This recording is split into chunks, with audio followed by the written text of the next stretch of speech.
മനുഷ്യരാശിക്ക് മാർഗദർശനം നൽകുവാനായി തന്റെ 40-ാം വയസ്സിൽ പ്രവാചകനായി നിയോഗിച്ചു.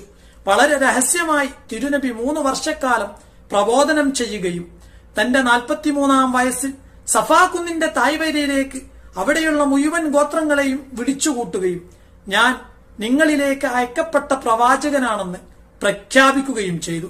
ഇത് മക്കയിലെ പ്രമുഖരെ പ്രകോപിതരാക്കി. ഇതോടുകൂടെ തന്നെ ആദരിക്കുകയും സ്നേഹിക്കുകയും ചെയ്തിരുന്ന ജനങ്ങൾ തന്റെ കടുത്ത ശത്രുക്കളായി മാറി.